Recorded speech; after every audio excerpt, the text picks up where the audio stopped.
Boa noite. Vamos entrar aqui no Instagram. Cadê?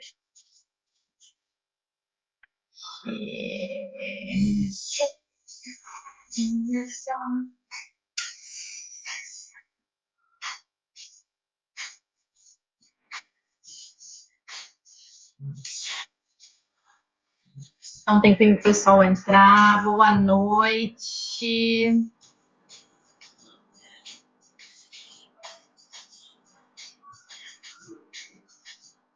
Chama o povo. Chama todo mundo. Olá. Boa noite, Kátia. Esperar todo mundo, dar um tempinho. Oi, Lira. Boa noite, meu amor. Ah, meus pequenos, meus afilhados amados, um beijinho, crianças.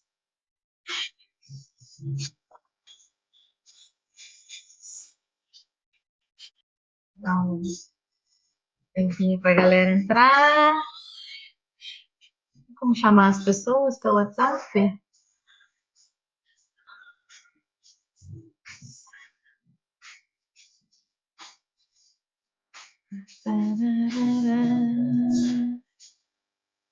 Chamando o povo.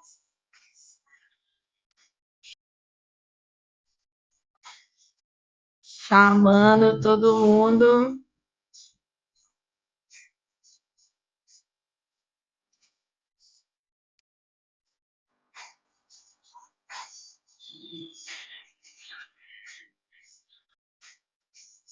É só mais uns minutinhos para esperar o pessoal entrar.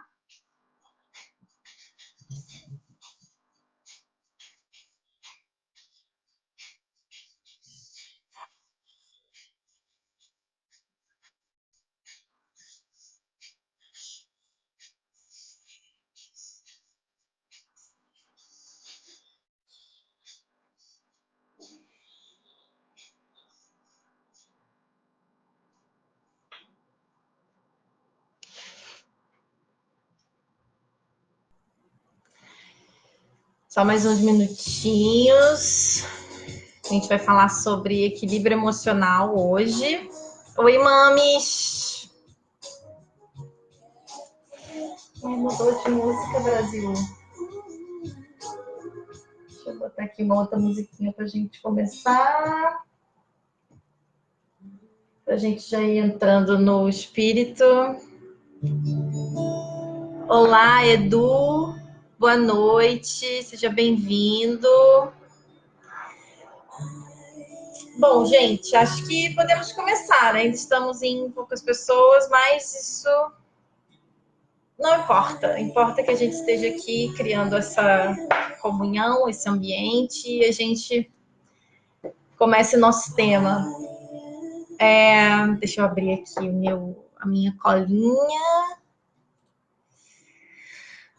Bom, meus amores, meus queridos, primeiramente, muito obrigada por estarem aqui, vocês todos. Ju Merilin, boa noite, Ju, bem-vinda. Obrigada por estarem aqui, vocês todos.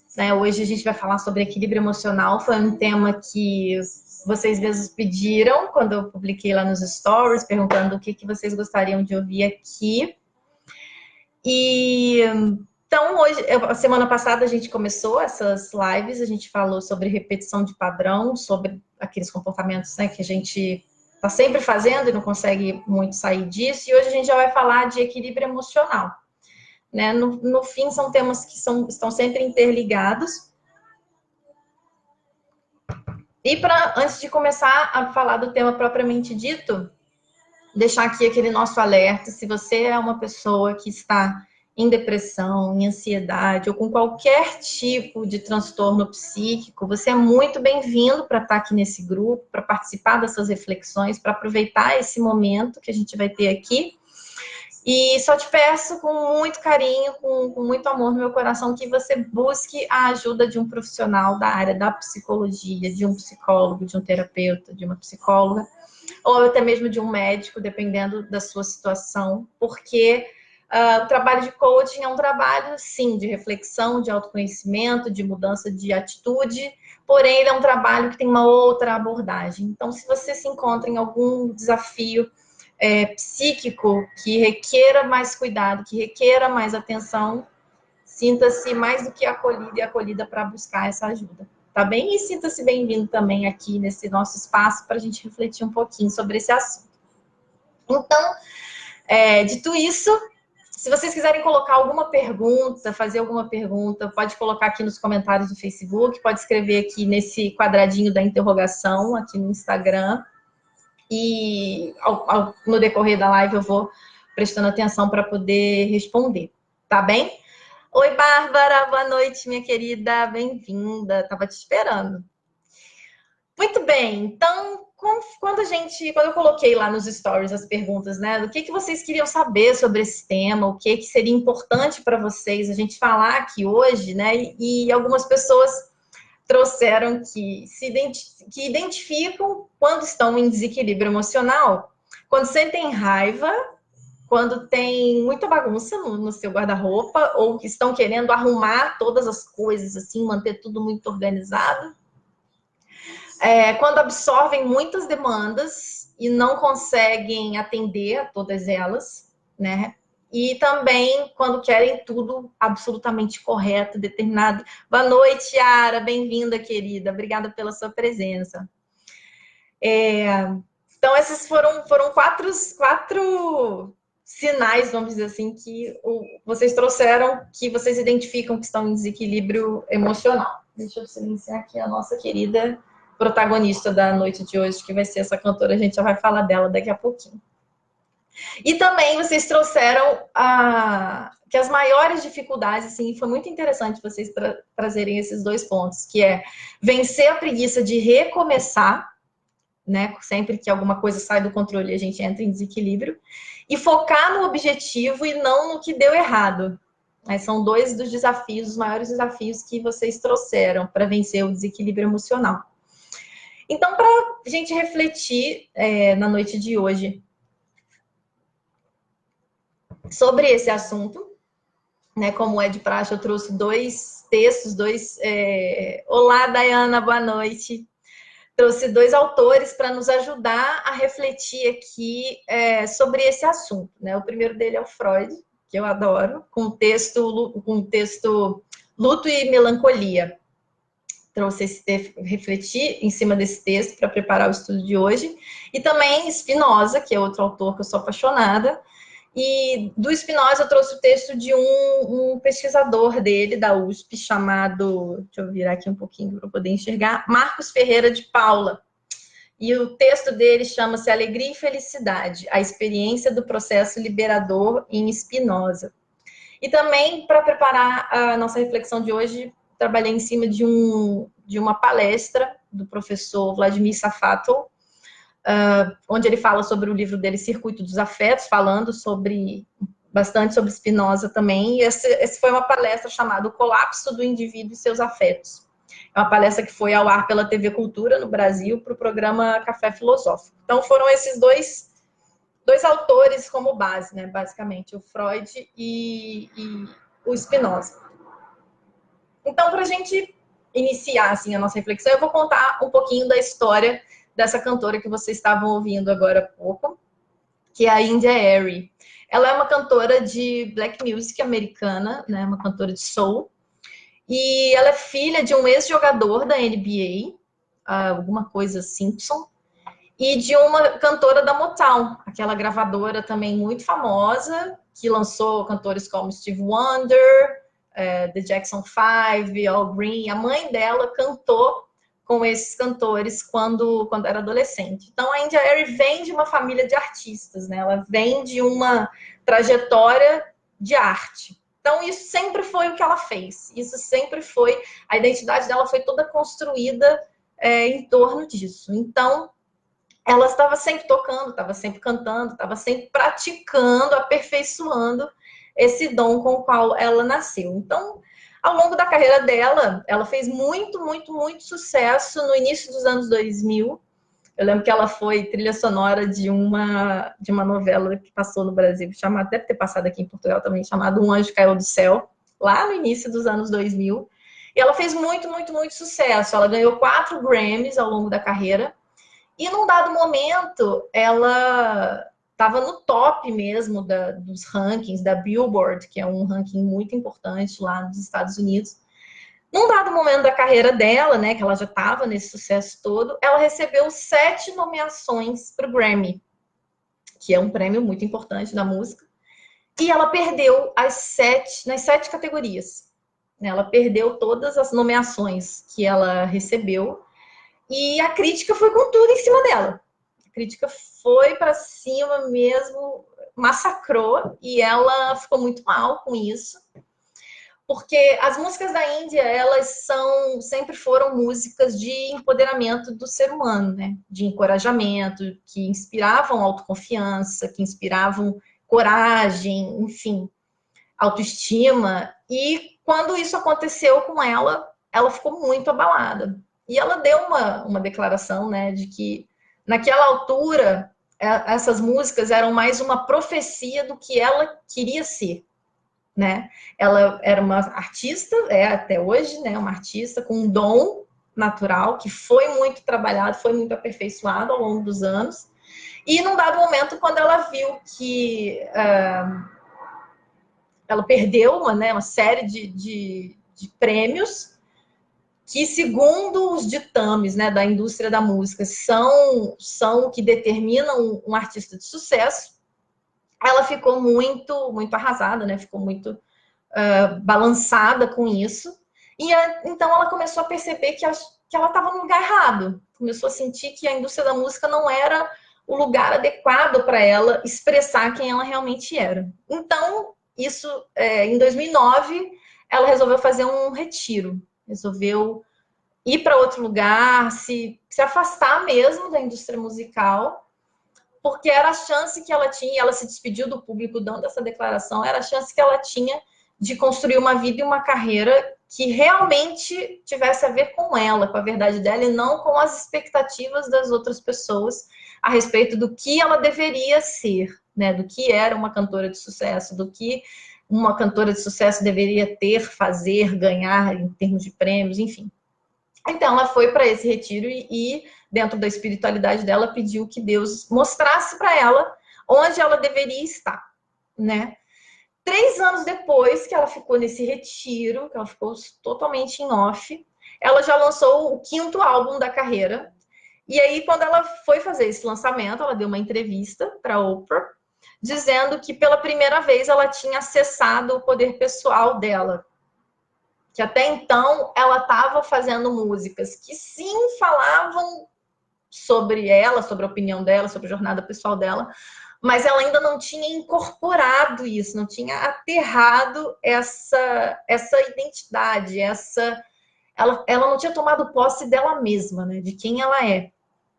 E depois desse retiro, que ela passou por um período intenso de meditação, de recolhimento, de reflexão, ela conseguiu acessar finalmente. Então, ela voltou a escrever, voltou a compor, né, as músicas, e dessa vez as músicas refletiam já quem ela havia se tornado.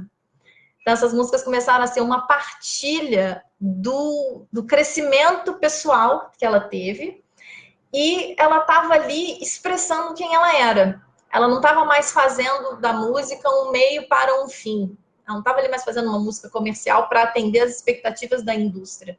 Ela estava ali para expressar quem ela era e para conversar com aqueles que a ouviam de coração para coração. E as músicas dela são realmente maravilhosas. Convido todos vocês a ouvirem. Tem no Spotify, tem no YouTube, é bem fácil de achar. E as letras dela falam muito disso, de autoconfiança, de autoamor, de encorajamento. Então, são letras muito bonitas e o balanço da música, para quem gosta desse estilo, é muito gostoso. E ela é um exemplo vivo desse processo de crescimento e desenvolvimento que a gente tem que fazer ao longo da vida, não tem como fugir. E a música dela também incentiva e encoraja esse trabalho interno, né? É muito bacana. E além de tudo isso, ela faz da música dela um instrumento de mobilização, né? Ela é uma mulher negra e a música dela, além de falar dessa jornada espiritual e de ser a forma de expressão pessoal dela, a música dela traz... leva à conscientização e à mobilização das pessoas em valorização da vida das pessoas negras. Ela adota essa narrativa na música dela e de uma maneira muito bonita. Ela honra toda essa cultura, toda essa ancestralidade de onde ela vem e isso transborda na música dela de uma maneira assim muito leve, muito natural para ela. Então a gente vê que realmente ela está ali inteira, né? Depois desses desafios todos, ela está ali inteira. Olá, Jéssica, boa noite, bem-vinda, querida. Deixa eu dar mais uma olhadinha se tem mais alguém no Facebook. Olá, pessoal que está aqui no Face, todos muito bem-vindos também. Bom, continuando aqui a nossa reflexão. Então, a India Arie, né, ela transformou a jornada dela, né, como cantora em uma jornada de vida, e a partir disso ela percebeu, né, e aqui a gente começa já a fazer o link para as nossas reflexões mesmo, ela percebeu que o sofrimento tem uma dimensão coletiva, embora ele tenha se manifestado nela individualmente, ele tem uma dimensão coletiva. Né? Todas as expectativas do entorno que recaíam sobre ela concorreram para aquela situação de sofrimento. E a gente vai falar disso daqui a pouco, pensando, refletindo sobre os nossos desequilíbrios emocionais. Né? Então, começando com o texto do Freud, nesse texto, Luto e Melancolia, ele faz uma comparação entre esses dois estados psíquicos. Né? Freud identifica, nos casos clínicos dele, que esses dois estados são muito semelhantes, né? Tem uma estrutura muito semelhante, com a diferença fundamental e marcante de que na melancolia, aqui a gente vai entender a melancolia para poder trazer para a nossa reflexão aqui, como esses estados de desequilíbrio emocional, de tristeza, de irritabilidade, enfim, de descontrole em que a gente não consegue se recompor. Voltando a dizer, sempre marcando que estados patológicos, eles precisam de acompanhamento, ok? Então, o Freud faz essa comparação com esses dois estados e identifica que na melancolia, né, na tristeza, nesse desequilíbrio, há uma grande perturbação da autoestima. E com essa perturbação da autoestima, a pessoa começa a ter uns outros sintomas, umas outras respostas diferentes da do luto. E além dessa perturbação da autoestima, a perda que acontece, porque no luto há sempre uma perda, e na melancolia que o Freud traz, há também uma perda, mas essa perda não é necessariamente de um ente querido, não é uma perda de uma pessoa, é uma perda mais simbólica. Olá, boa noite, Mônica, bem-vinda. A perda que acontece na melancolia é uma perda mais simbólica, ou seja, é uma perda que a pessoa às vezes não consegue delimitar, não consegue dizer muito bem o que foi que ela perdeu ali, né? E a gente, pegando o exemplo da história que a gente contou no início, da India Arie, naquele momento foi a perda do sucesso. A perda do que se constituía como sucesso ali, naquele momento para ela foi uma das causas, né, do desequilíbrio em que ela se viu. E na nossa vida cotidiana, né, nós que não somos cantores famosos indicados ao Grammy, seria a perda de uma chance, a perda de uma discussão, né, quando a gente discute e sente que perdeu a discussão, o abandono de um sonho, de um projeto, a perda de um objeto mesmo, que é de grande valor para a gente, enfim, coisas, situações em que a gente perde alguma coisa. E o Freud traz uma reflexão muito bonita, que é a pessoa sabe o que perdeu, mas ela não sabe o que perdeu naquilo que perdeu. O que ele quer dizer com isso? Ela até identifica qual foi o problema pontual que aconteceu para desencadear aquele... Ai, deixa eu arrumar. Aquele desequilíbrio.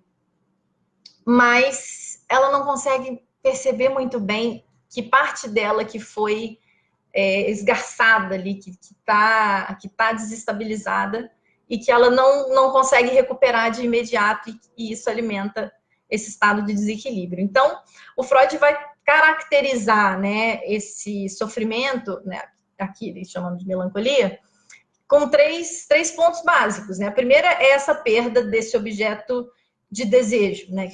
No Freud, ele considera essa perda de um objeto de desejo, algo no qual aquela pessoa investia emocionalmente profundamente. Uma ambivalência de sentimentos sobre si mesma, ou seja, uma vez que a pessoa perde esse objeto, ela começa a ter sentimentos ambíguos com relação a ela mesma. Então, assim, ora ela se sente, suponhamos que seja a perda de um emprego, ora ela se sente incompetente, ela se sente desanimada, ela se sente frustrada, ela se sente a pior pessoa do mundo, e por outro lado, ela também se sente muito injustiçada, não foi correto o que fizeram com ela, então ela começa a ter uma ambivalência de sentimentos ali a respeito dela própria. E a terceira característica desse desequilíbrio, né, é a regressão da libido para o eu. Libido, para a gente entender aqui a proposta do Freud, libido é o que o Spinoza chama de conatos, é o que o Nietzsche chama de potência de agir. Libido para o Freud não é a vontade de transar, libido para o Freud é toda a nossa potência inconsciente, a nossa força inconsciente que nos move para a vida, que nos move a buscar, a criar, a crescer, a expandir.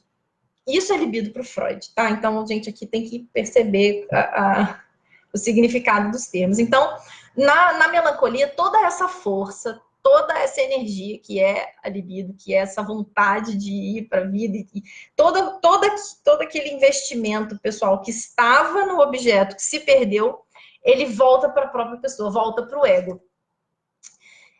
E a libido, né, enquanto essa força inconsciente que vem lá do fundo mesmo e que a gente não governa muito, né, o ego tenta governar, mas né, o ego não é senhor na própria casa, já diria o próprio Freud. Então, essa força inconsciente deslocada do objeto, né, que ela a princípio buscaria, e deslocada para si mesmo, ou seja, o ego é como se fosse a polícia, tá, da nossa mente. O ego é a polícia da nossa mente e a libido é a bandidagem, né? A libido é tudo aquilo que o ego precisa conter, mediar, né? Às vezes tenta até eliminar, mas o ego ele fica ali fazendo um meio de campo entre a nossa força inconsciente mais potente e as regrinhas que existem aí na vida para a gente viver em sociedade. Então, o ego ele fica fazendo esse meio de campo. Quando toda essa energia está direcionada para o ego, para ele não sabe o que fazer. Então, ele entra num processo de autodepreciação.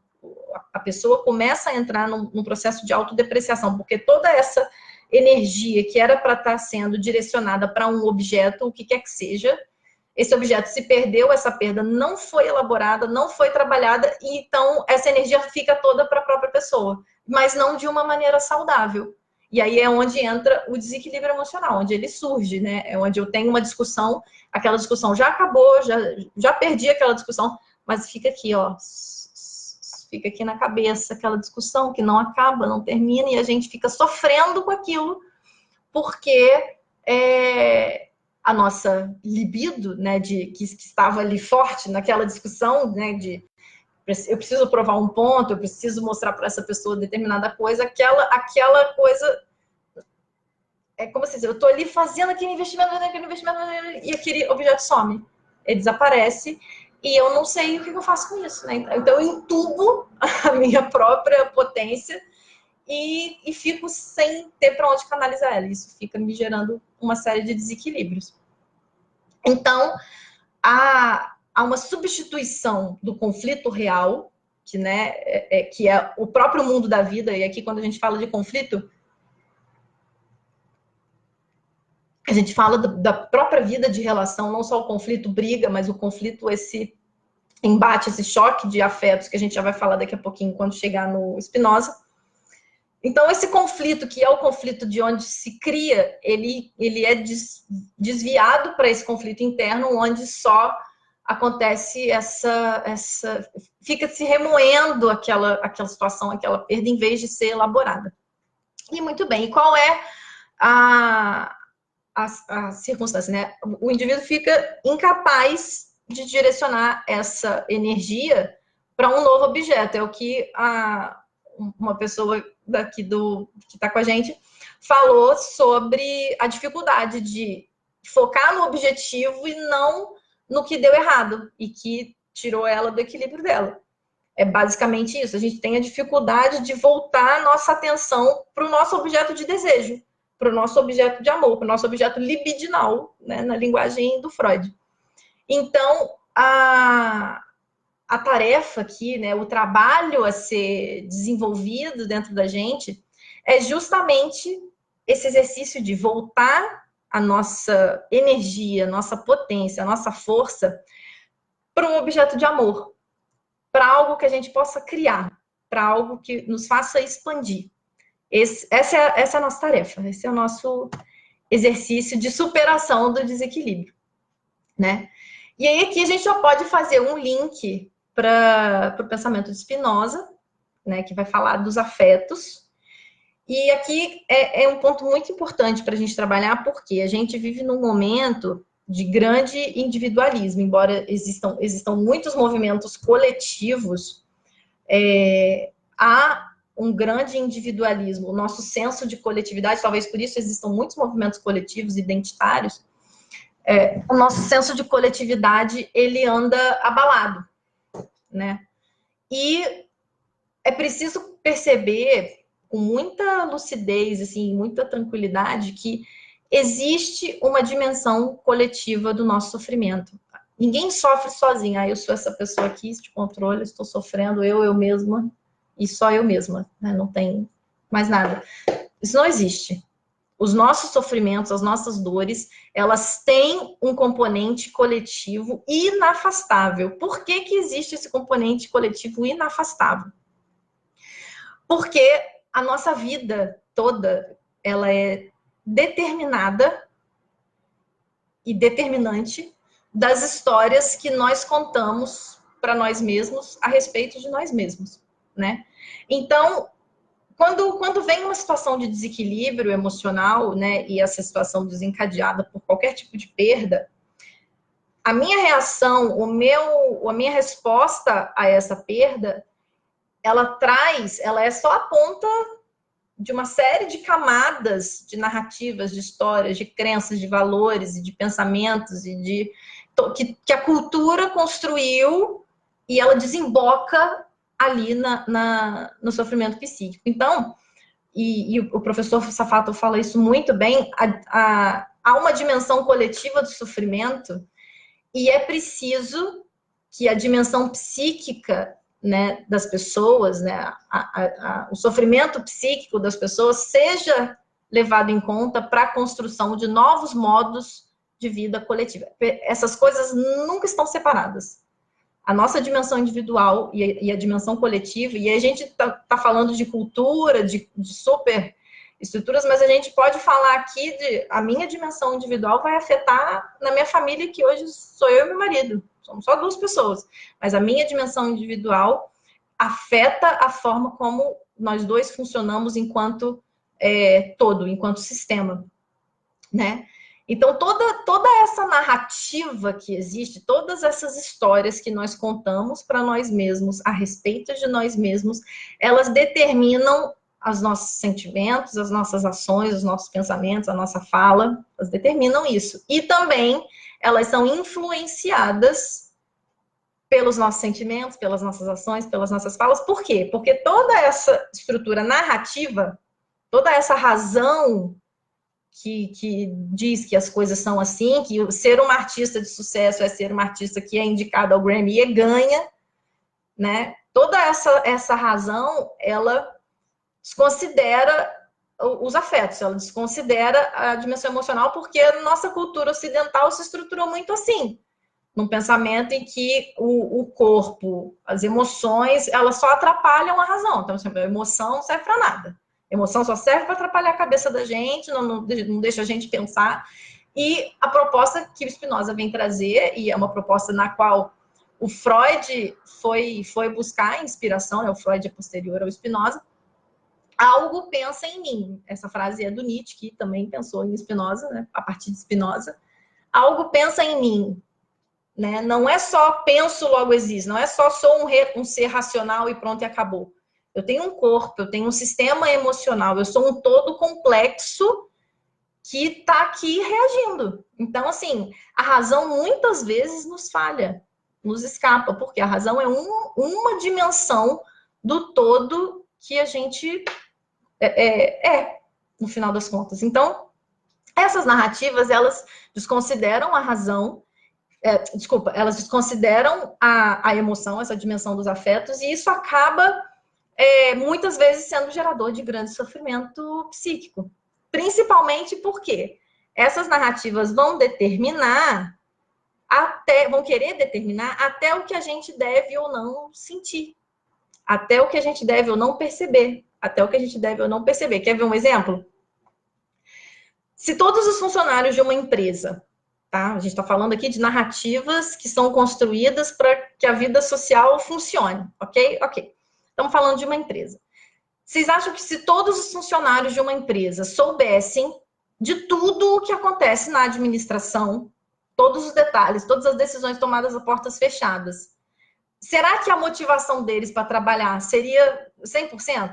Já não é 100% em grande parte das vezes, porque nós somos seres cheios de afetos e estamos o tempo todo sentindo coisas muito diferentes.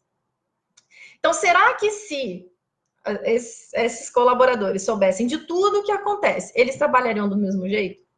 Muito provavelmente não, né? Então, há toda uma narrativa organizacional para que, olha, vocês estão aqui, a nossa cultura é essa, maravilhosa, né? Queremos a sua adesão integral, estejam conosco, vistam a camisa, e ok, maravilhoso, né? Às vezes é importante a gente aderir a uma narrativa para a gente conseguir simplesmente viver em sociedade. A gente não pode desconsiderar isso no momento de sofrimento psíquico, porque senão a gente entra nesse looping de desequilíbrio e não sai disso. Um outro exemplo também dessas narrativas. Será que se a gente soubesse de todos os detalhes que passam na cabeça do nosso cônjuge, como será que a gente estaria nessa relação? Se eu soubesse tudo que passa na cabeça do meu marido, será que eu ainda ia querer estar com ele? Será que a minha autoestima estaria do mesmo jeito? Então, assim, isso não tem nada a ver com desconfiança, não, tá, gente? Isso tem a ver com as pessoas são um universo muito complexo. E elas estão o tempo todo se debatendo e interagindo com essa conjunção de forças. E se a gente quiser entrar para esse jogo, e aqui eu acho que é a grande sacada do pensamento do Spinoza. Se a gente quiser entrar para o jogo das relações, acreditando que a gente pode ser dono dessas relações, a gente já vai chegar perdendo nesse jogo. A gente já vai chegar em muita desvantagem. Por quê? As relações, a gente não pode ser dono de ninguém. A gente, no máximo, pode tentar ser dono da gente mesmo. Mas mesmo assim, esses afetos, eles são tão potentes, eles são forças tão inconscientes, que o que a gente precisa fazer, e aí vai ser a proposta de autonomia de Spinoza, que é uma autonomia que vai além desse eu me amo, eu me basto, eu me mando flores, eu sou autossuficiente com tudo. É uma autonomia que vai além, que a India Arie trabalha isso nas músicas dela de uma maneira fantástica, né? A arte, como sempre, dá muito mais conta da vida do que a filosofia. Mas como eu não sou artista, fico eu aqui com a filosofia para pensar. É uma autonomia, percebam, que nos coloca como indivíduos, né, como pessoas que percebem todo esse contexto, tudo isso que está em volta e que está o tempo todo nos afetando, que está o tempo todo nos influenciando a nos sentir, pensar e agir de uma determinada maneira.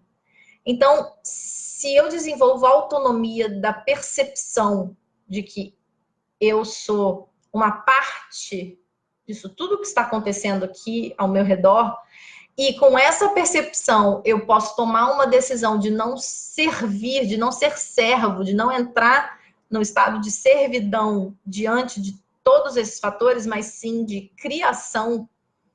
Eu passo a me relacionar com a vida e com as outras pessoas a partir de uma perspectiva mais criativa. Não criativa do sentido, inovação, mas nada contra. Mas é uma criatividade no sentido de o que esse outro que está aqui, que está me tirando do sério, o que ele está me convidando a criar dentro de mim, o que ele está me convidando a criar nessa nossa relação, nessa nossa interação, né? Então, a proposta dessa autonomia é uma autonomia que compreende que o todo é maior do que a simples soma das partes. As partes estão ali interagindo, mas o todo que se forma, né? Ou seja, eu estou aqui numa relação. E aqui nessa relação eu tenho uma perda, né? Para a gente fazer o link, trazer isso para a nossa prática. Eu tenho uma perda aqui com a qual eu não estou sabendo lidar. Se eu me encapsulo no sentido de só eu preciso resolver isso, e isso tudo, esse sofrimento vem todo de mim e nada mais importa e interfere. Se eu não começo a perceber que o meu sofrimento diante daquela relação tem a ver com todo um sistema de crenças, com tudo o que me formou enquanto indivíduo, e eu vou só ficar alimentando aquele conflito e não vou sair do lugar. Então, as relações não são coisas que nos pertencem. As relações, né, os momentos em que a gente está num conflito, aquilo ali é uma relação na qual eu transito. Não é uma coisa da qual eu sou dono. Quando a gente fala, né, principalmente em mediação de conflitos, em se apropriar do conflito, não é que eu, a partir de agora, sou dona do conflito, eu dito como isso aqui vai acontecer. Não. Tem a ver com assumir uma responsabilidade sobre a criação daquele conflito. Que conjuntura de fatores dentro de mim e dentro do outro levou para que a gente chegasse naquele embate. E para que a gente tivesse toda essa dificuldade de sair desse embate. Percebe? Então, é essa autonomia, é a autonomia de me perceber parte de algo muito maior, uma cadeia de influências recíprocas e agir em cima disso. E a partir disso tomar a decisão de falar assim, bom, como eu vou reagir? Como eu vou responder a essa situação? Então, o convite do Spinoza é um convite de expansão de quem a gente é, né? O outro, esse outro que me desequilibra, né? Essa perda que me desequilibra, esse outro não é um ser que me invade e que me toma e que me rouba, e que me despossui, né? Como o professor Safato fala, esse outro é alguém é onde eu me reinvento, é onde eu posso criar, é onde eu posso expandir para uma outra coisa, né? Em vez da gente, e em mediação a gente também fala muito disso, né? Em vez de estarmos nas posições, ou seja, eu quero isso, eu quero A, você quer B. O que eu quero além de A? O que eu quero com A? Né? Por que a falta de A é assim? Eu sei o que perdi A, mas não sei o que perdi quando perdi A. Então, qual é o meu interesse por trás disso? Qual é a minha verdadeira preocupação? Qual é o valor ali que está sendo agredido e que por ele eu quero lutar a qualquer preço com todas as minhas forças, né? É trabalhar nesse terreno. O outro é o outro que me convida a perceber quais são os meus verdadeiros interesses e por que que aquela situação está me desequilibrando. Então, essa é a proposta Spinoza, né? É uma proposta muito bonita. E aí, caminhando aqui já para a nossa síntese, né? Se o desequilíbrio emocional ele se caracteriza por essa perda de um objeto que não é necessariamente uma pessoa, e se a gente precisa reinvestir essa nossa energia num outro objeto de amor, e se o outro que está aqui me desafiando nesse conflito, nessa situação de desequilíbrio, ele é, afinal, um convite para me expandir, para criar algo novo, a proposta é que a gente olhe para o mundo, para os conflitos e para as perdas que ele traz, com esse olhar de criatividade, onde novas coisas podem surgir, e então a gente pode, diante de uma situação de desequilíbrio, redirecionar essa nossa força libidinal, né, como diz o Freud, para um outro objeto. Ok, eu queria me manter nesse emprego, mas não deu, fui demitida. Ó, em vez daquilo se tornar uma angústia, um conflito interno, ok, aconteceu isso, perdi isso. Como eu vou criar algo novo? Que passos eu vou dar agora? Então, eu pego tudo aquilo que estava de investimento, de expectativa, que estava depositado sobre isso que se perdeu. Eu, então, busco... É como se eu pegasse toda essa energia, assim, botasse numa cápsula e falasse, peraí, agora eu vou jogar ela em cima dessa outra coisa aqui. Que isso aqui pode fazer sentido para mim e pode me levar a criar coisas que eu nem imagino, né? Então, quando a India Aries sofreu esse baque de perder as nomeações que ela teve para o Grammy, ela corrigiu a rota, ela adequou o caminho que ela estava fazendo para, então, retomar a verdade dela. Ela já compunha músicas que eram empoderadoras, que eram fortalecedoras, mas diante dessa perda, ela, então, refinou essa identidade dela. Ela refinou quem ela é. E, então, ela pôde fazer a música para expressar isso de novo que surgiu nela. E é novo porque foi aquela característica renovada, transformada, trabalhada para que surgisse algo novo. Então, para a gente, agora já caminhando para o nosso exercício, que é a parte prática aqui do nosso encontro, pensando em todas essas reflexões, né, de como o sofrimento, os desequilíbrios emocionais, eles muitas vezes estão relacionados à nossa dificuldade de redirecionar a nossa energia para algo que a gente pode criar, para algo que a gente pode fazer de renovador. O nosso exercício, o exercício que eu trouxe para a gente fazer hoje, propõe justamente isso, né? A gente modificar os padrões de resposta que a gente tem diante das situações. Então, quem quiser pegar papel e caneta para anotar, quem estiver no trânsito, por favor, não pegue, simplesmente ouça e continue a vida, né? E depois a gente vai dar um jeito de fazer esse exercício de novo. Então, quem quiser fazer as anotações, fica à vontade para fazer as anotações, e o exercício começa da seguinte maneira, né? Entre todos os poderes que o ser humano tem, os 4 básicos são o poder de pensar, de sentir, de falar e de agir. Esses 4 poderes são os poderes que geram todos os outros, mais refinados, mais sofisticados, enfim. Então, e esse exercício vai se pautar nessas 4 habilidades. Então, pensa num momento em que você se sentiu profundamente desequilibrado, em que você saiu do sério e a situação perdeu o controle, foi feio e aquilo te gerou muito desconforto. E aí agora você vai identificar nessa situação quais foram os fatores internos e externos que contribuíram para a sua sensação de desequilíbrio. Quais foram os mecanismos ali que interferiram naquele momento em que você se sentiu desequilibrado. E aí você vai responder a quatro perguntinhas. A primeira é: como você se sentiu? Né? Quais emoções que você percebeu naquele momento? E dê nome a essas emoções. Foi raiva? Foi angústia? Foi medo? Foi tristeza? Dê nome a essas emoções. O que você estava pensando? Quais foram as frases que vieram na sua cabeça nesse momento? Ok? Depois você vai ver, vai lembrar o que você falou, o que você verbalizou nessa situação, seja na hora que essa situação aconteceu, seja depois, falando sobre essa situação com alguém. E tem um super gato miando aqui. Por fim, o que você fez?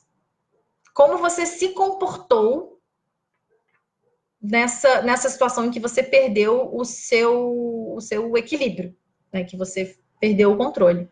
O que você fez? Quais foram as ações que você teve nesse momento? Então, acessa essas experiências só para perceber quais foram esses gatilhos e guarda isso aí no cantinho da sua mente, que a gente já vai voltar nesse ponto outra vez. Agora, né, limpa aí um pouquinho e pensa num momento em que você esteve muito bem, você estava no seu auge e que a sua resposta diante de uma situação estressante foi ótima.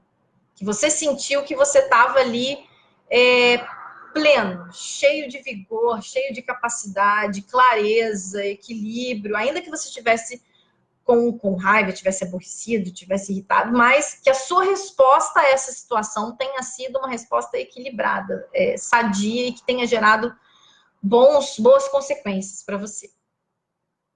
E aí, com esse padrão, né, identificando esse padrão, você vai responder as mesmas perguntas, né? Como você se sente?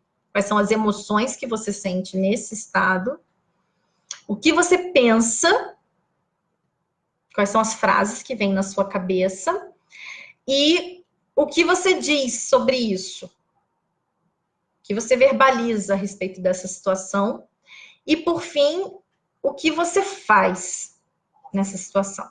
Quais são as atitudes, as ações que você tem nesse momento de reação equilibrada e de boas respostas?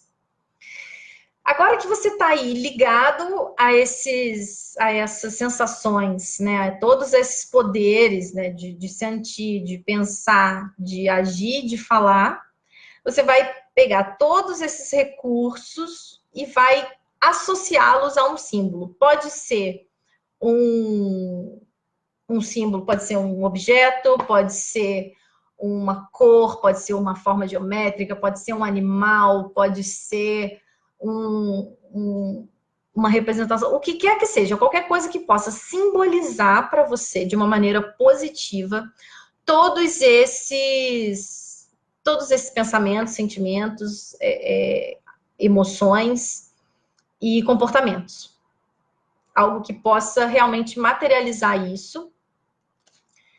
E aí você pensa nisso, associa uma coisa a outra. Então, assim, esse relógio aqui é o que vai ser o símbolo dos meus estados de boa resposta, né? Minha capacidade de reagir de maneira positiva a uma determinada situação limitante.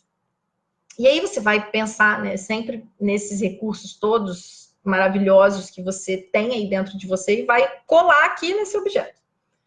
Até o ponto de que você possa falar assim, isso é meu. Esses padrões de reação positivos são meus e eu sou perfeitamente capaz de acessar esses padrões, né? E quando isso estiver bem alinhado dentro de você, assim, isso aqui é a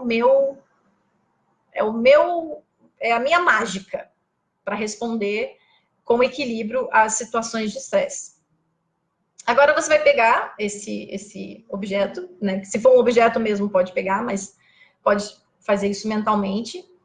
E vai se imaginar dentro de uma verdadeira bolha.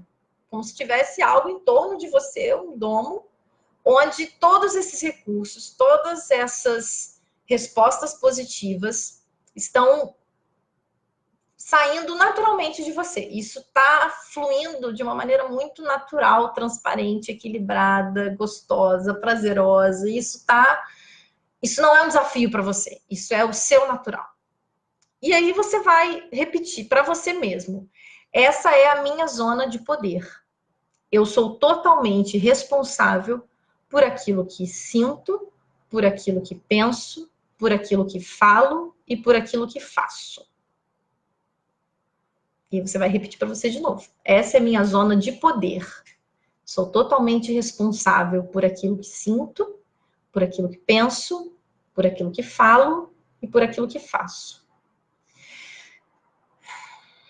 Respira, sente essa sensação aí, né, de como é estar numa zona, num ambiente, numa cápsula realmente de plenos recursos, de plena possibilidade de resposta equilibrada, de plenas condições de se harmonizar para então reagir diante de situações desafiadoras, né? E aí, dentro dessa bolha, pensa como é essa versão de você mesmo reagindo àquele evento anterior. Como é isso para você? Como é estar naquele evento anterior com esses recursos? Com essa possibilidade de resposta.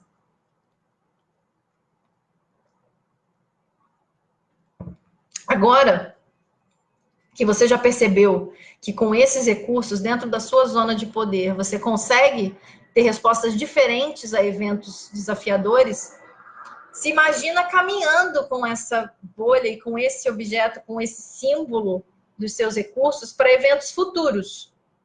Imagine daqui a alguns dias, algumas semanas, alguns meses, alguns anos, você vivenciando essas situações que vão te convidar a criar algo novo com esses recursos. E percebe como você se sente respondendo a essas situações dessa nova maneira. Que não é tão nova assim, porque esses recursos já eram seus. Agora você só está acessando através dessa zona que você criou para si mesmo, essa zona de poder que você criou para si mesmo. Então, sente aí como é que é como é ter boas respostas, como é ter bons padrões de reação. E se você quiser compartilhar aqui como está se sentindo, vou adorar saber como esse exercício fez diferença para você. Deixa eu ver se alguém aqui no Face está falando alguma coisa. Ai, Neusita, querida, tá aqui também. Obrigada, Neus. Ai, que saudade. Sandra, o pessoal todo aqui. Ai, que delícia. Então, muito bem. Deixa eu voltar aqui. Agora que vocês já sabem como acessar essa zona de poder, essa sensação de confiança, esses padrões positivos de resposta, vocês agora já têm um instrumento muito poderoso para acessar quando vier uma situação desafiadora. Uma situação que antes te gerava desequilíbrio, mas agora vai te gerar criatividade, vai te gerar potência, vai te gerar novas sinapses para você reagir de uma maneira diferente. Tá ok? E se você gostou desse exercício, se você achou que valeu a pena estar aqui, escreve para mim, se não quiser escrever aqui, me manda uma mensagem, me diz como foi para vocês estar aqui. E lembrando que a gente está com um grupo do WhatsApp, que todos os dias eu mando exercícios um pouquinho menores do que esse, mas também exercícios práticos para você perceber os seus padrões de resposta. E para você entrar nesse grupo do WhatsApp, é só entrar lá no link do meu perfil. E o primeiro link que tem é o da... Você entra no link e vai aparecer uma janelinha.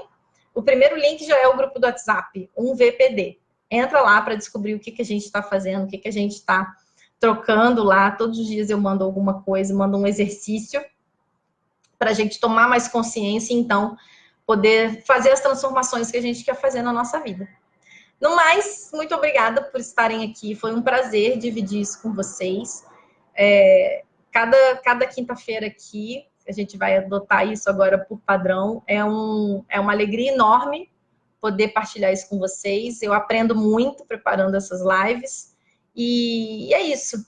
Isso aqui é o que o meu coração veio fazer nesse mundo, nessa vida. Eu agradeço vocês por estarem aqui. E na próxima semana estaremos aqui outra vez. Tá bem? Um grande beijo. Boa noite.